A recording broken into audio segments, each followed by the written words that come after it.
ಗಮನಿಸಿ. ರೀಡಿಂಗ್ ನಿಮಗೆ ಅನ್ವಯಿಸಿದರೆ ಅಥವಾ ರೆಸೊನೇಟ್ ಆದರೆ ಮಾತ್ರ ತೊಗೊಳ್ಳಿ, ಇಲ್ಲಾಂದರೆ ಬಿಟ್ಬಿಡಿ. ಇದು ಒಂದು ಜನರಲ್ ರೀಡಿಂಗ್ ಮಾತ್ರ ಆಗಿರುತ್ತೆ. ಕಾರ್ಡ್ಸ್ನ ಶಫಲ್ ಮಾಡಿದಾಗ ನನಗೆ ಫಸ್ಟ್ ಕಾರ್ಡ್ 5 ಆಫ್ ವಾಂಡ್ಸ್ ಬಂದಿದೆ. ಸೊ 5 ಆಫ್ ವಾಂಡ್ಸ್ ಕಾರ್ಡ್ ಬಂದ್ರೇ ನಾವು ಫೈಟ್ಸು ಅಥವಾ ಡ್ರಾಮಾ, ಮನೇಲಿ ತುಂಬ ಇಶ್ಯೂಸ್ ಅಂತ ಹೇಳ್ತೀವಿ. ಮೇ ಬಿ ರಿಲೇಷನ್ಶಿಪ್ ವಿಷಯದಲ್ಲಿ ಬಂದರೂ ಕೂಡ ನಾವು ಇದನ್ನು ಫ್ಯಾಮಿಲಿ ಫೈಟ್ಸ್ಗೆ ಕನ್ವರ್ಟ್ ಮಾಡ್ಬೋದು. ಅಥವಾ ನಿಮ್ಮ ಜೊತೆಗಿರೋರು ತುಂಬ ಕನ್ಫ್ಲಿಕ್ಟೆಡ್ ಆಗಿದ್ದಾರೆ ಅಂತ ಹೇಳ್ಬೋದು. ನಿಮ್ಮನ್ನು ತುಳಿಯೋದಕ್ಕೆ ಪ್ರಯತ್ನ ಪಡ್ತಾ ಇದ್ದಾರೆ. ಮೇ ಬಿ ನಿಮ್ಮ ಪಾರ್ಟ್ನರ್ ಕೂಡ ಅದಾಗಿರ್ಬೋದು. ಸೊ ಎಕ್ಸ್ಪೆಕ್ಟೇಷನ್ಸ್ ತುಂಬ ಇದೆ ನಿಮಗೆ ಬೇರೆಯವರಿಂದ, ಅದಾಗಬೇಕು ಇದಾಗಬೇಕು ಅಂತ. ಬಟ್ ಯಾವಾಗಲೂ ನೀವು ಅಂದ್ಕೊಂಡಿರೋ ಎಕ್ಸ್ಪೆಕ್ಟೇಷನ್ಸ್ಗೆ ಅವರು ರೀಚ್ ಆಗಲ್ಲ, ನೀವು ರೀಚ್ ಆಗಲ್ಲ.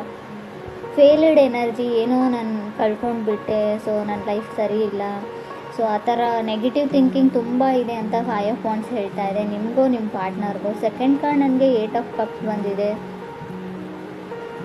ಓವರ್ ಎನರ್ಜಿ ಅಂತ ಹೇಳ್ಬೋದು. ಆಲ್ರೆಡಿ ಸಪ್ರೇಟ್ ಆಗಿದ್ದೀರಾ, ಸೊ ಎಮೋಷ್ನಲ್ ಇದ್ದೀರಾ.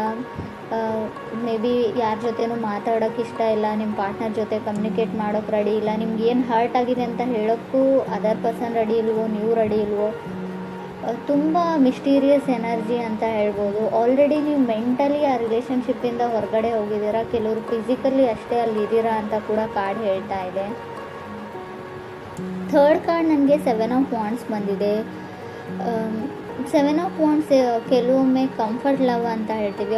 ಆ ಕಂಫರ್ಟೇಬಲಿಟಿ ಇಲ್ಲ ನಿಮ್ಮಿಬ್ಬರ ಮಧ್ಯೆ ಅಂತ ಹೇಳುತ್ತೆ ಕಾರ್ಡು. ಸೊ ಮುಂಚೆ ಇತ್ತು, ಇತ್ತೀಚೆಗೆ ಇಲ್ಲ ಅಂತ ಕೂಡ ಹೇಳ್ಬೋದು. ಆಲ್ರೆಡಿ ಸಪ್ರೇಟ್ ಕೂಡ ಕೆಲವ್ರು ಆಗಿರ್ಬೋದು. ಗುಡ್ ಮೆಮೊರೀಸ್ ಇದೆ ನಿಮಗೆ, ತುಂಬ ಹಳೆ ನೆನಪುಗಳು ಕಾಡುತ್ತೆ, ಒಳ್ಳೊಳ್ಳೆ ನೆನಪುಗಳಿದೆ. ತುಂಬ ಲೆವೆಲ್ ಆಫ್ ಸ್ಟ್ಯಾಂಡರ್ಡ್ ಜಾಸ್ತಿ ಅವ್ರಿಗೆ ಅಂತ ಅನಿಸುತ್ತೆ. ಅಥವಾ ನೀವು ಕನೆಕ್ಟ್ ಆಗಿರೋ ಪರ್ಸನ್ಗೆ ಹೀಗೆ ಇರಬೇಕು, ಹೀಗೆ ಆಗಬೇಕು ಅನ್ನೋ ಕೆಲವೊಂದು ಲೆವೆಲ್ ಆಫ್ ಸ್ಟ್ಯಾಂಡರ್ಡಿಟಿ ಇದೆ ನಿಮಗೆ. ಮೇ ಬಿ ಅವರು ನಿಮ್ಮ ಕ್ರೈಟೀರಿಯಾಕ್ಕೆ ರೀಚ್ ಆಗ್ತಾ ಇಲ್ವೋ, ನೀವು ನಿಮ್ಮದೇ ಕೆಲವೊಂದು ರೂಲ್ಸ್ನ ಹಾಕೊಂಡು ಬಿಟ್ಟಿದ್ದೀರಾ, ಕೆಲವೊಂದು ಎಥಿಕ್ಸ್ನ. ಸೊ ಇದು ಹೀಗೆ ಇರಬೇಕು, ಇದು ಹಾಗೆ ಆಗಬೇಕು ಅಂತ. ಆ ಲೆವೆಲ್ಗೆ ಯಾರೂ ರೀಚ್ ಆಗೋಕ್ಕಾಗಲ್ಲ. ಸ್ವಲ್ಪನಾದರೂ ಅಡ್ಜಸ್ಟ್ಮೆಂಟ್ ಇರಬೇಕು ಅಂತ ಕಾರ್ಡ್ ಹೇಳುತ್ತೆ. ಸೊ ಯಾರೋ ನಿಮ್ಮನ್ನು ಡೇಟ್ಗೂ ಕೂಡ ಕರಿಬೋದು, ನಿಮ್ಮ ಜೊತೆ ಮಾತಾಡಬೇಕು, ಟೈಮ್ ಬೇಕು, ಅಥವಾ ಕಾಲ್ ತುಂಬ ನಿಮ್ಗೇನೋ ಆಗಿಬಿಡುತ್ತೆ ಗಾರ್ಡ್ ಡೌನ್ ಮಾಡಿದರೆ. ಸೊ ಈಗೋ ಹರ್ಟ್ ಆಗುತ್ತೋ ಏನೋ ಗೊತ್ತಿಲ್ಲ ನಿಮಗೆ. ಸೊ ಯಾರ ಮುಂದೆನೂ ಫೀಲಿಂಗ್ಸ್ನ ಶೇರ್ ಮಾಡ್ಕೊಳ್ಳೋಕ್ಕೆ ರೆಡಿ ಇಲ್ಲ ನೀವು. ಎಲ್ಲಿ ಮತ್ತೆ ಹರ್ಟ್ ಆಗಿಬಿಡುತ್ತೋ, ಫಾಸ್ಟ್ ಹರ್ಟಿಂದ ಹೊರಗಡೆ ಬಂದಿಲ್ಲ ಅಂತ ಕೂಡ ಕಾರ್ಡ್ ಹೇಳುತ್ತೆ. ಫೋರ್ತ್ ಕಾರ್ಡ್ ನನಗೆ ಕಿಂಗ್ ಆಫ್ ಪೆಂಟಿಕಲ್ಸ್ ಬಂದಿದೆ. ಕೆಲವೊಮ್ಮೆ ಕಿಂಗ್ ಆಫ್ ಪೆಂಟಿಕಲ್ಸ್ ಸ್ಟೆಬಲ್ ಆಗಿರೋ ವ್ಯಕ್ತಿನ ರೀಪ್ರೆಸೆಂಟ್ ಮಾಡುತ್ತೆ. ಮೇ ಬಿ ವೃಷಭ ರಾಶಿಯವರು ಆಗಿರ್ಬೋದು ಅವರು, ಅಥವಾ ನೀವು ಕೂಡ ಆಗಿರ್ಬೋದು. ಒಳ್ಳೆ ಕೆಲಸದಲ್ಲಿದ್ದೀರಾ, ಸ್ಯಾಲ್ರಿ ಇದೆ, ನಿಮ್ಮ ಬಿಲ್ಸ್ನ ನೀವು ಪೇ ಮಾಡ್ಬೋದು. ಸೊ ಆ ಥರ ತುಂಬ ಸೀರಿಯಸ್ ಕೈಂಡ್ ಆಫ್ ಪರ್ಸನ್ ನಿಮ್ಮ ಲೈಫಲ್ಲಿ ಬರ್ಬೋದು, ಆಫರ್ ಮಾಡ್ಬೋದು. ಆಲ್ರೆಡಿ ನೀವು ಮದುವೆ ಆಗಿರ್ಬೋದು ಆ ಥರ ಇರೋ ವ್ಯಕ್ತಿ ಜೊತೆ. ಫಿಫ್ತ್ ಕಾರ್ಡ್ ನನಗೆ 2 ಆಫ್ ಕಪ್ಸ್ ಬಂದಿದೆ. ಕೆಲವ್ರಿಗೆ ತುಂಬ ಡಿಫಿಕಲ್ಟೀಸ್ನ ಹೇಳ್ತೀನಿ. 2 ಆಫ್ ಕಪ್ಸ್ ಕೆಲವೊಮ್ಮೆ ಎಮೋಷ್ನಲ್ ರೀಬರ್ತ್ ಅಂತ ಹೇಳ್ತೀವಿ. ಕಣ್ಣಲ್ಲಿ ತುಂಬ ನೀರು ಹಾಕ್ಬೋದು ನೀವು ಫೆಬ್ಬಲ್ಲಿ. ತುಂಬ ಎಮೋಷ್ನಲಿ ಡ್ರೈನಡ್, ಎಲ್ಲ ಚಿಕ್ಕ ಪುಟ್ಟ ವಿಷಯನೂ ಮನಸ್ಸಿಗೆ ಹಾಕೊಳ್ಳೋ ಅಂಥ ಚಾನ್ಸಸ್ ಕೂಡ ಇದೆ. ತುಂಬ ಸೆನ್ಸಿಟಿವ್ ಪರ್ಸನ್ ಅಂತ ಹೇಳ್ತೀನಿ ಇನ್ನೊಂದು ಅರ್ಥದಲ್ಲಿ ಹೇಳಬೇಕಂದ್ರೆ. ಈ ಥರ ನೀವಿದ್ದೀರೋ ಅದರ್ ಪರ್ಸನ್ ತುಂಬ ಮೂಡಿ, ಯಾವಾಗ ಅವ್ರ ಮೂಡ್ ಕೈ ಕೊಡ್ತು ಅಂತ ಅವ್ರಿಗೆ ಗೊತ್ತಿರೋಲ್ಲ. ಸೊ ಸೈಲೆಂಟ್ ಆಗಿಬಿಡ್ತಾರೆ ಅವ್ರ ಮೂಡು ಅಪ್ಸೆಟ್ ಆಯಿತು ಅಂದರೆ ಅಂತ ಕೂಡ ಕಾರ್ಡ್ ಹೇಳ್ತಾ ಇದೆ. 6th ಕಾರ್ಡ್ ನನಗೆ ಜಡ್ಜ್ಮೆಂಟ್ ಕಾರ್ಡ್ ಬಂದಿದೆ. ಸೊ ಜಡ್ಜ್ಮೆಂಟ್ ಕಾರ್ಡ್ ಬಂದರೆ ಕೆಲವೊಮ್ಮೆ ನೀವು ಡಿವೋರ್ಸ್ಗೆ ಅಪ್ಲೈ ಮಾಡಿರ್ತೀರ, ಅಥವಾ ನಿಮ್ಮ ಫ್ಯಾಮಿಲಿಯಲ್ಲಿ ಏನೋ ಲೀಗಲ್ ಇಶ್ಯೂಸ್ ನಡೀತಾ ಇರುತ್ತೆ. ಡಿವೋರ್ಸೇ ಅಂತ ಹೇಳಲ್ಲ ನಾನು, ಮೇ ಬಿ ಲಾಯರ್ನ ಕನ್ಸಲ್ಟ್ ಮಾಡೋದು, ಸೊ ಕೋರ್ಟ್ಗೆಲ್ಲ ಓಡಾಡೋದು, ಈ ಥರ ಲೀಗಲಿ ಕೆಲವೊಂದು ಇಶ್ಯೂಸ್ ನಡೀತಾ ಇದ್ರೂ ಕೂಡ ಜಡ್ಜ್ಮೆಂಟ್ ಕಾರ್ಡ್ ಬಂದಿರುತ್ತೆ. ಡಿಫಿಕಲ್ಟೀಸ್ ಅಂತ ಹೇಳ್ತೀನಿ. ಸೊ ಯಾರಿಂದನೋ ದೂರ ಆಗೋಕ್ಕೆ ಟ್ರೈ ಮಾಡ್ತಾ ಇದ್ದೀರಾ, ವಾಕವೇ ಆಗೋಕ್ಕೆ ಟ್ರೈ ಮಾಡ್ತಾ ಇದ್ದೀರಾ. ಫೈಟಿಂಗ್ಸ್ ಅಂತ ಇದೆ, ಕೇರ್ಫುಲ್ ಆಗಿರಿ. ಫಿಸಿಕಲ್ ಫೈಟ್ ಕೂಡ ಆಗ್ಬೋದು ಫ್ಯಾಮ್ಲಿ ನಡುವೆ ಅಂತ ಅನಿಸುತ್ತೆ. ಸೊ ಮೇ ಬಿ ಯಾವುದಾದ್ರೂ ಕೇಸು, ಕಾನೂನು, ಸೊ ಆ ಥರ ಫೈಲ್ ಡಾಕ್ಯುಮೆಂಟೇಷನ್ ಸ್ವಲ್ಪ ಓಡಾಟ ಜಾಸ್ತಿ ಇರುತ್ತೆ. ಜಡ್ಜ್ಮೆಂಟ್ ಇರೋದ್ರಿಂದ ತುಂಬ ಕೇರ್ಫುಲ್ ಆಗಿರಬೇಕು. ಅದು 6th ಪ್ಲೇಸಲ್ಲಿ ಇರೋದ್ರಿಂದ ಖಂಡಿತವಾಗ್ಲೂ 7th card queen of pentacles ಬಂದಿದೆ. ಸೊ ತುಂಬ ಬೇಗ ಹೇಳ್ತಾ ಇದ್ದೀನಿ ಅಂತ ಅಂದ್ಕೊಳ್ಬೇಡಿ. ಸೊ ಟೂ ಅರ್ಲಿ, ತುಂಬ ಬೇಗನೆ ಡಿವೋರ್ಸ್ ಆಗೋವಂಥ ಚಾನ್ಸಸ್ ಇದೆ. ಸೊ ಮೇ ಬಿ ಅವರನ್ನು ನೀವು ಅರ್ಥ ಮಾಡ್ಕೊಳ್ಳಲ್ಲ. ಸೊ ಇನ್ನೂ ಜಸ್ಟ್ ಫ್ರೆಶ್ ಆಗಿರುತ್ತೆ, ಬ್ರೇಕಪ್ ಆಗೋವಂಥ ಚಾನ್ಸಸ್ ಇದೆ. ಸೊ ಇನ್ನೂ ಅವ್ರ ಬಗ್ಗೆ ನೀವೇನು ತಿಳ್ಕೊಂಡಿರಲ್ಲ. ಸೊ ಆಲ್ರೆಡಿ ಕೆಲವ್ರಿಗೆ ಆಗಿರ್ಬೋದು. 8th ಕಾರ್ಡ್ ನನಗೆ 3 ಆಫ್ ಸಾರ್ಡ್ಸ್ ಬಂದಿದೆ. ಸೊ ಬ್ರೋಕನ್ ಹಾರ್ಟ್ ಅಂತ ಹೇಳುತ್ತೆ ಕಾರ್ಡು. 8th ಪ್ಲೇಸಲ್ಲಿ 3 ಆಫ್ ಸಾರ್ಡ್ಸ್ ಇರೋದ್ರಿಂದ ಸೊ ರಿಯಲೈಸ್ ಆಗುತ್ತೆ ನಿಮಗೆ ಎಷ್ಟು ಡೀಪರ್ ಲೆವೆಲ್ ಆಫ್ ಫೀಲಿಂಗ್ಸ್ ಇತ್ತು ನಿಮಗೆ ಅಂತ. ಮೇ ಬಿ ಪ್ರಯೋಜನ ಇಲ್ಲ ಅಂತ ಹೇಳ್ತೀನಿ. ಆಲ್ರೆಡಿ ಡಿವೋರ್ಸ್ ಆಗಿದೆ. ಇವಾಗ ನೀವು ತುಂಬ ಯೋಚನೆ ಮಾಡ್ತಾ ಇದ್ದೀರಾ. ಈ ಯೋಚನೆನ ಮುಂಚೆನೇ ಮಾಡಿದರೆ ಏನಾದರೂ ಯೂಸ್ ಇತ್ತು ಅಂತ ಅನಿಸುತ್ತೆ.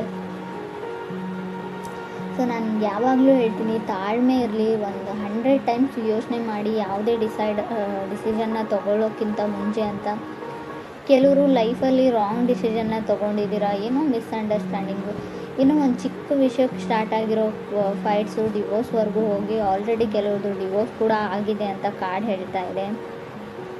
ಕೆಲವ್ರಿಗೆ ಇಲ್ಲಿ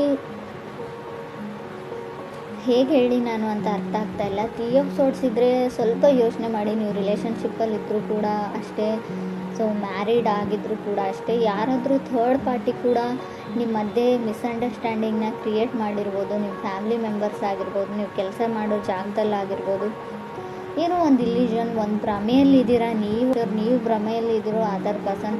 ಮೇ ಬಿ ಈ ಭ್ರಮೆ ನಿಮ್ಮ ಹೆಲ್ತ್ ವಿಚಾರದಲ್ಲೂ ಆಗಿರುತ್ತೆ. ನನಗೇನೋ ಆಗಿದೆ, ಸೊ ನನಗೆ ಅದಾಗಿದೆ ಇದಾಗಿದೆ, ನನಗೆ ಹೊರಗೋಗೋಕ್ಕಾಗಲ್ಲ, ನನ್ನ ಕಾಲಲ್ಲಿ ನೋವು, ಕೈಯಲ್ಲಿ ನೋವು, ಶೋಲ್ಡರಲ್ಲಿ ನೋವು, ನೆಕ್ಕಲ್ಲಿ ನೋವು, ನನಗೇನೋ ಆಗೋಗ್ಬಿಟ್ಟಿದೆ ಅನ್ನೋ ಇಲ್ಯೂಷನ್ಸ್, ತುಂಬ ಭ್ರಮೆ ನಿಮಗೆ. ಸೊ ಆ ಥರ ಇದ್ದರೆ ಡಾಕ್ಟ್ರನ್ನ ಕನ್ಸಲ್ಟ್. ಆಲ್ರೆಡಿ ರಿಪೋರ್ಟಲ್ಲಿ ಕೂಡ ಏನೂ ಬಂದಿರಲ್ಲ ನನಗೆ ಗೊತ್ತು. ಆದರೂ ಕೂಡ ಸೊ ನಿಮಗೇನೋ ಅದೊಂದು ಭಯ ಇದೆಯೋ ಏನಿದೆಯೋ, ಮೆಂಟಲಿ ನೀವು ಸ್ಟಿಕ್ ಆಗಿದ್ದೀರಾ ನನಗೇನೋ ಆಗಿದೆ ಅಂತ. ಅದರಿಂದ ಹೊರಗಡೆ ಬರೋ ತುಂಬ ಕಷ್ಟ. ಸೊ ಮೆಡಿಟೇಷನ್ನ ಮಾಡಿ ಅದರಿಂದ ಹೊರಗಡೆ ಬರೋಕ್ಕೆ ಟ್ರೈ ಮಾಡಿ. 3 ಆಫ್ ಸಾರ್ಡ್ಸ್ ಡೇಂಜರಸ್ ಕಾರ್ಡ್ ಅಂತ ನಾನು ಹೇಳೋದಿಲ್ಲ. ಬಟ್ ನಿಮ್ಮ ಒಬ್ಬರ ಮೇಲೆ ಒಬ್ರಿಗೆ ನಂಬಿಕೆ ಇದ್ದರೆ ಖಂಡಿತವಾಗ್ಲೂ ರಿಲೇಷನ್ಶಿಪ್ ಹಾಳಾಗಲ್ಲ. ಬಟ್ ತುಂಬ ಜನ ಇರ್ತಾರೆ ನಿಮ್ಮ ಸುತ್ತಮುತ್ತಲು ನಿಮ್ಮನ್ನು ತುಳಿಯೋಕ್ಕೆ ಟ್ರೈ ಮಾಡ್ತಾ ಇರೋರು ಅಂತ. ಫಸ್ಟ್ ಕಾರ್ಡೇ ಹೇಳಿದೆ ಸ್ಟ್ರಾಂಗ್ ಆಗಿ 5 ಆಫ್ ವಾಂಡ್ಸ್ ಇದೆ. ಯಾರನ್ನಾದರೂ ನಂಬೋಕ್ಕಿಂತ ಮುಂಚೆ ತುಂಬ ಕೇರ್ಫುಲ್ ಆಗಿರಿ. ಅವ್ರು ನಿಮ್ಮ ಮನೆಯವರೇ ಇರಲಿ, ರಿಲೇಟಿವ್ಸ್ ಇರಲಿ, ಸಿಬ್ಲಿಂಗ್ಸ್ ಇರಲಿ. ಸೊ ಟೈಮ್ ಎಲ್ಲರೂ ಚೇಂಜ್ ಮಾಡೋದ್ರಿಂದ ಯಾವುದಕ್ಕೂ ನೀವು ಕೇರ್ಫುಲ್ ಆಗಿರಿ. 9th ಕಾರ್ಡ್ ನನಗೆ ಸ್ಟಾರ್ ಕಾರ್ಡ್ ಬಂದಿದೆ. ಹೋಪ್ ಇದೆ. ಸೊ ತುಂಬ ಕ್ವಶನ್ಸ್ ಇದೆ. ಮೇ ಬಿ ನಿಮ್ಮ ತಾಯಿಗೆ ನೀವು ಕ್ವಶನ್ಸ್ ಮಾಡ್ತಿರೋ ತುಂಬ ಕ್ವಶನ್ಸ್ ಅಂತ ನನಗೆ ಕಾಣಿಸ್ತಾ ಇದೆ. ಹೋಪ್ ಇದೆ, ಕ್ರೇಜಿ ಇದೆ. ಸೊ ಡೋಂಟ್ ಗಿವ್ ಅಪ್ ಅಂತ ಕೂಡ ಕಾರ್ಡ್ ಹೇಳುತ್ತೆ. ಸಮಥಿಂಗ್ ತುಂಬ ಓಲ್ಡ್ ಲವ್ ಸ್ಟೋರಿ ಥರ ಇದೆ. ಇವಾಗಿನ ಜನ್ರೇಷನ್ ಲವ್ ಸ್ಟೋರಿನೂ ಅಲ್ಲ ಇದು. 10th ಕಾರ್ಡ್ ನನಗೆ 7 ಆಫ್ ಸಾರ್ಡ್ಸ್ ಬಂದಿದೆ.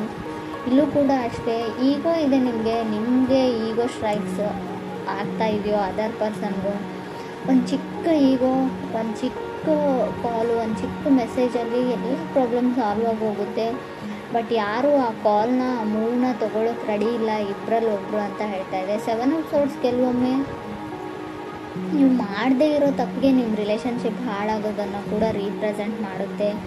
ಸಮಥಿಂಗ್ ಮಿಸ್ಅಂಡರ್ಸ್ಟುಡ್ ಮಾಡ್ಕೊಂಡಿದ್ದೀರಾ ನೀವು ನಿಮ್ಮ ಪಾರ್ಟ್ನರ್ ಬಗ್ಗೆ ಅಂತ ಹೇಳ್ಬೋದು. ಕ್ರಾಸ್ ವಾಷರ್ಸ್ ಆಗಿದ್ದ ಬಗ್ಗೆ ತಪ್ಪು ತಿಳ್ಕೊಂಡಿದ್ದೀರಾ ಗೊತ್ತು. ಯಾವಾಗಲೂ ಅವ್ರ ಗೋಳನ್ನೇ ಹೇಳ್ತಾ ಇರ್ತಾರೆ. ನಿಮಗೆ ಕೇಳಿ ಸಾಕಾಗಿದೆ, ಕಿರಿಕಿರಿ ಆಗಿದೆ. ಖುಷಿಯಾಗಿರೋದನ್ನು ಏನೂ ಹೇಳೋದಿಲ್ಲ, ಖುಷಿಯಾಗಿರೋರ್ನೂ ಬಿಡೋದಿಲ್ಲ, ಖುಷಿಯಾಗಿರೋಕ್ಕೆ ಟ್ರೈನೂ ಮಾಡೋದಿಲ್ಲ ಅಂತ ನಿಮ್ಗೆ ಅನ್ನಿಸ್ತಾ ಇರ್ಬೋದು. 11th ಕಾರ್ಡ್ 8 ಆಫ್ ಕಪ್ಸ್ ಬಂದಿದೆ.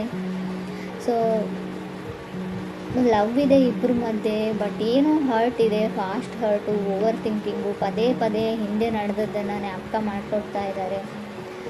ಸೊ ತುಂಬ ಪ್ರಾಮಿಸಸ್ನ ಮಾಡಿದರೆ ಯಾರಾದರೂ, ಸೊ ಪದೇ ನಿಮ್ಮ ಲೈಫಲ್ಲಿ ಸರ್ಕಲ್ ಥರ ಮತ್ತೆ ಬರ್ತಾ ಇದ್ದಾರೆ, ಮತ್ತೆ ಆಣೆ ಪ್ರಮಾಣ ಮಾಡ್ತಾ ಇದ್ದಾರೆ. ಯಾವುದನ್ನು ಅವ್ರು ಈಡೇರಿಸ್ತಾ ಇಲ್ಲ, ನಡೆಸ್ಕೊಳ್ತಾ ಇಲ್ಲ ಅಂತಂದರೆ ಖಂಡಿತವಾಗ್ಲೂ ಅವರನ್ನು ಅವ್ರ ಪಾಡಿಗೆ ಬಿಟ್ಬಿಡಿ. ಟೈಮ್ ಟು ಗಿವ್ ಅಪ್ ಅಂತ ಹೇಳುತ್ತೆ 8 ಕಾರ್ಡು. ಯಾವುದು ನಿಮಗೆ ಸರ್ವ್ ಮಾಡಲ್ಲ, ಯಾವುದರಿಂದ ನಿಮಗೆ ಖುಷಿ ಆಗಲ್ಲ, ನೆಮ್ಮದಿ ಇಲ್ಲ, ತುಂಬ ಹರ್ಟ್ ಇದೆ, ತುಂಬ ನೋವಿದೆ, ಅದನ್ನು ಬಿಟ್ಬಿಡಿ, ಆ ದಾರಿನ ಬಿಟ್ಬಿಡಿ, ಅವ್ರನ್ನ ಮರ್ತು ಬಿಡಿ ಅಂತಲೇ ಕಾರ್ಡ್ ಹೇಳ್ತಾ ಇದೆ ಲಾಸ್ಟ್ ಕಾರ್ಡು.